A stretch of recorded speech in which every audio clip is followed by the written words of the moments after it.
tey su suñu acte du jour dañuy dem ci li nga xamante ne mooy rentrée solennelle des cours et tribunaux ginnaaw nag li nga xamante ne ça a été présidé par le président de la République son excellence monsieur Bassirou Diomaye Diakhar Faye le président de l'Assemblée nationale ak ki nga xamante ni mooy le premier ministre ginnaaw nag lépp loo xamante ni dafa soxal rentrée des cours et tribunaux moom président Bassirou Diomaye Faye bi mu nekkee opposition dafa amoon gis-gis boo xamante ni moom la ci amoon moom leader bu parti Pastef di Mbaye Rapport Mbaye Sweet Boti di l'actuel premier ministre dafa am gis-gis bu mu ci amoon ndaxte lépp loo xamante ni ñu ngi ko doon xeex ci régime Macky Sall mooy suñu bëggee am justice boo xamante ni daal bu tëddee njaaxanaay la justice bu indépendante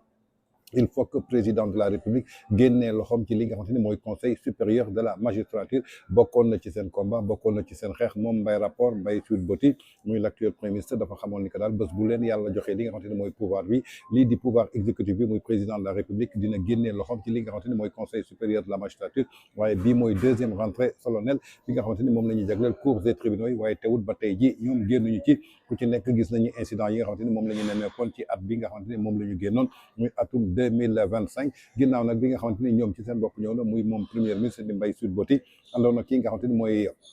El Malick Ndiaye di président national gis nañu manque de respect total boo xamante ni def nañ ko bi ñu jiitoo kii nga xamante ni mooy président de la République ci biir salle bi ginnaaw président bu mu ñëwee ñu continuer seen waxtaan di xaxataay ci biir loolu nag kii di président bu mu ñëwee ak kii nga xamante ni moo nekkoon président cour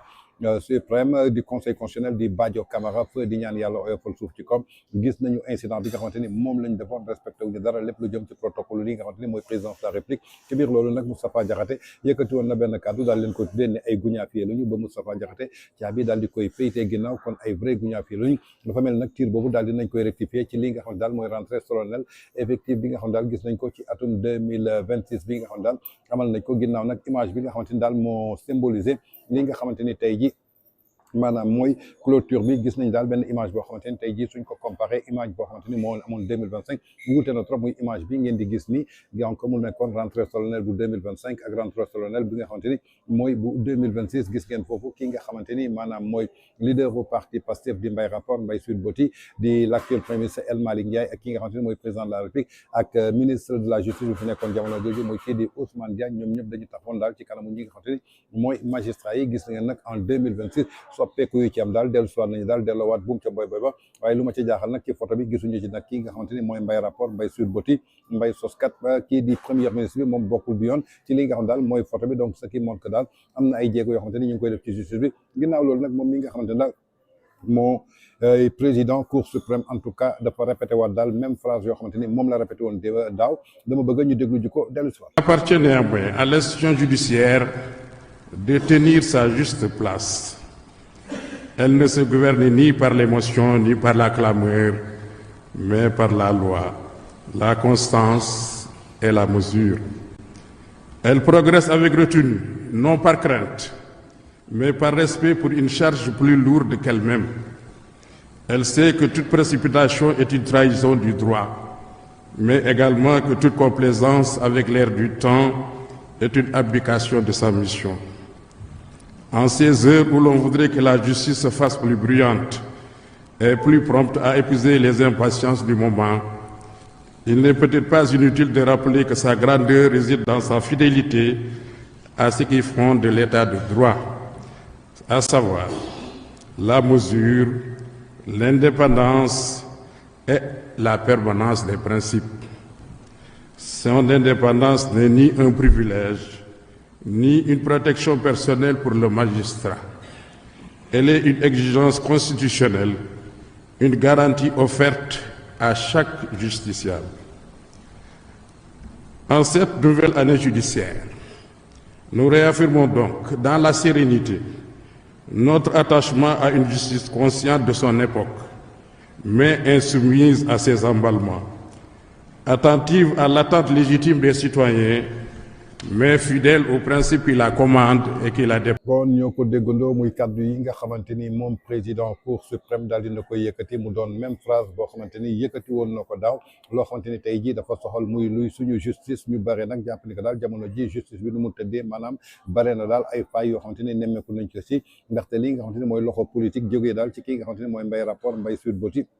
Mbaye Soskat di leaderu parti Pastef di suñu premier ministre maanaam ba mu ci dugalee loxoom gis nañu daal yenn ay jafe-jafe yoo xam daal nit ñi ñu ngi koy am daal ak justice dem ba nga xamante ni ñu ngi koy laam-laamee ginnaaw nag moom mii di président cour suprême dellu si na daal ci phrase bi nga xamante ni moom la waxoon nee na lii di justice kenn du ko gouverner jëmale ko daal ci ay émotion mbaa ci ay clameur yoo xamante ni moom la ñuy sukkandiku comme moom Mbaye rappeur nu mu koy amee saa yu émotion am jógee rek mu jéem a utiliser li nga xamante ni mooy justice bëgg ko fayoo mel ni ku nekk ci état dictatorial alors que nekkuñu ci mi ngi koy xamante daal que li nga xamante ni mooy justice dafa war a sukkandiku daal ci li nga xamante ni mooy loi jëmale ko daal ci li nga xamante ni mooy constance ak li nga xamante ni daal mooy mesure kon nag mu doon même cadre yoo xamante ni daal moom kii di président cour suprême yëkkatiwaat na ko ginnaaw nag kii nga xamante ni mooy président cour suprême bi mu yëkkatee ay kàddoom kii nga xamante ni mooy le bâtonnier de l'ordre des avocats di maître Ali Fall moom it yëkkati na ay kàddu dellu si waat daal ci li nga xamante ni daal mooy ci kanamu président de la république Bassirou Diomaye Faye dellu si waat daal ci li nga xamante ni mooy diffamation mooy procès bi dox ci diggante Mbaye rapport ak kii di Mame Mbaye Niang ginnaaw nag bi nga xamante ni daal nañ ko ci juróom benn weeru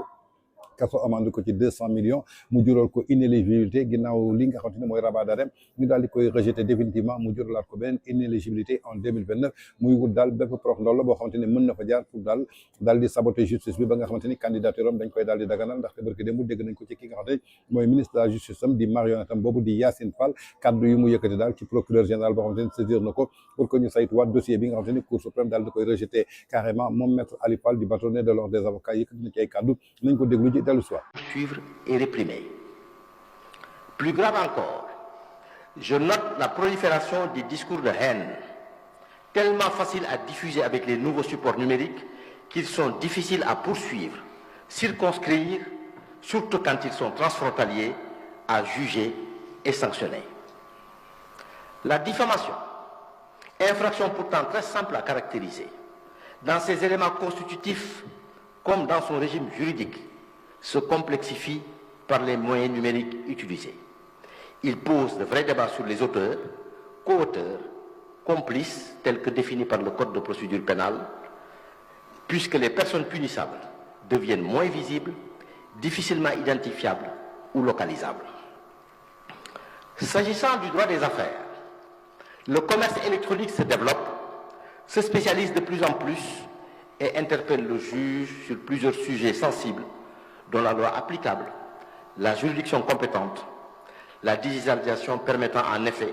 l'application simultanée de plusieurs outils numériques de pays différents, donc de régimes juridiques différents. Comprendre les nouvelles infractions issues de l'avènement du numérique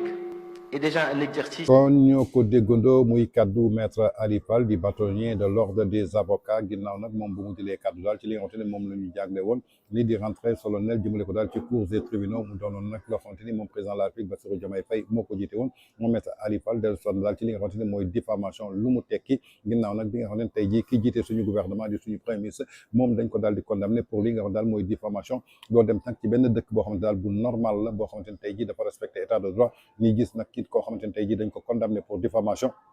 condamné ko pour corruption à la jeunesse muy affaire de mœurs légères ba noppi mu war a jiite benn gouvernement kon doon na rek ci réewu Sénégal rek lañ ko mën a gisee ginnaaw nag maître Ali Fall yëkkati na daal ay pure vérité am daal di koy jagle ci li nga xamante ni daal mooy discours am ci kanamu kii di président de la République Bassirou Diomaye Faye ginnaaw nag bi nga xamante ni xamal na ko lépp lu ñu mën a noter rek mooy respect bi nga xam daal am nañ ko ci souci boo xamante ni bu constant la ñu war ko incarner jëmale ko daal ci état bi ginnaaw nag lépp loo xamante ni dafay renforcer ay valeurs ñu fondé ko daal ci li nga xamante ni mooy suñu commune volonté pour que ñu mën a vivre ensemble en tant que nation boo xamante ni moom Ali Fall mi ngi invité daal bépp sénégalais ak sénégalaise nga impliqué wu jëmale ko daal ci réew mi pour que ñu mën a acquérir li nga xamante ni mooy légitimement benn avenir bu meilleur ginnaaw nag suñu fàttalikoo lépp loo xamante ni comprendre nañ ko rek dafa doon loo xamante ni tey jii dafay doon benn bloc boo xamante ni amul benn yoon boo xamante ni mën nañ ci sukkandiku daal pour mën a souffrir délitement jaarale ko daal ci ay institutions yoo xamante ni tey jii dafa nécessaire pour que ñu mën a protéger jëmale ko daal ci incarner lépp loo xamante ni tey jii moo ñu boole fii ci Sénégal ak li nga xamante daal mooy barreau bu Sénégal ginnaaw nag lépp loo xamante ni mi ngi koy représenté tey jii moom maître Ali Fall bâtonnier de l'ordre des avocats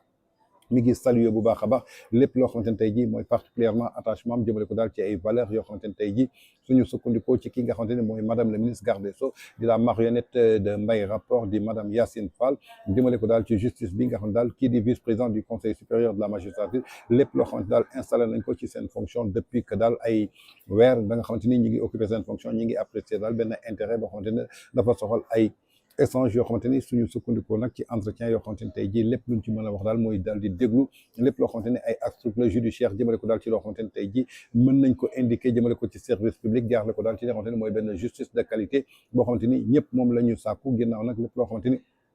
def nañ ko bu mu remercier ñu assurer en même temps que li nga xamante ni daal mooy bureau bi ñu daal di tenir jëmale ko daal ci ay dispositions pour daal di mën a gunge képp koo xamante ni daal dafay renforcer li nga xamante ni mooy justice bi pour que mu doon daal loo xamante ni lu crédible la doon aussi loo xamante ni lu indépendante la moom mi nag su dellusee ci ki nga xamante ni daal mooy monsieur le président bu cour suprême jëmale ko daal ci haute juridiction yi nga xamante ni tey jii dafa sukkandiku daal ci benn honneur boo xamante ni dañ ko diriger par fonctionnement jaarale ko daal ci ay preuves fii ci cour suprême dafay incarner daal parfaitement li nga xamante ni mooy sérénité jëmale ko daal ci bonne administration ak li nga xam daal mooy justice lépp loo xamante nag tey jii kenn warutu ci douter dafa doon daal benn point boo xamante ni daal accompagnement la état bi war ci sukkandiku ci ay différentes fonctions yoo xamante ni dañ ko war a fondé wu jaaxle ko daal ci lépp loo xamante ni tey jii mën nañ ko tuddee exécution jaaxle ko ci ay mission de service public ak li nga xamante ni mooy justice mu doon daal loo xamante ni c'est dévolu ginnaaw nag ay mission la yoo xamante ni tey jii dafa war a doon lu advient suñu sukkandikoo nag ci li nga xamante ni mooy objectif bi pour que ñu mën a am benn préservation jaaxle ko ci renforcement confiance usage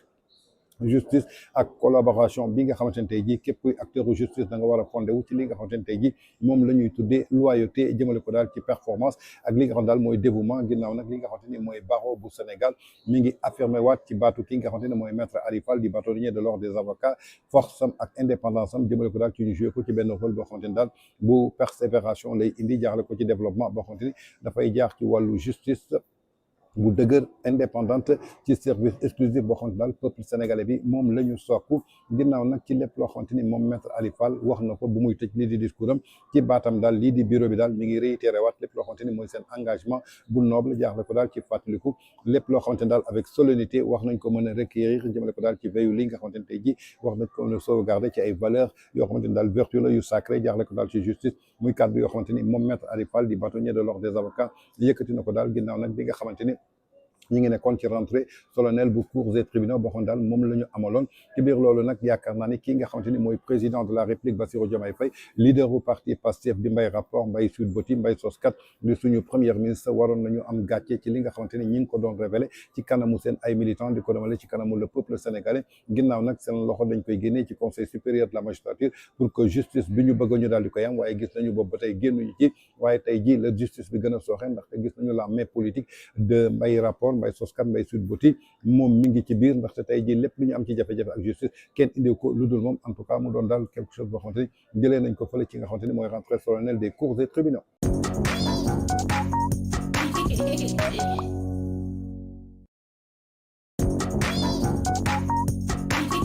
Hey.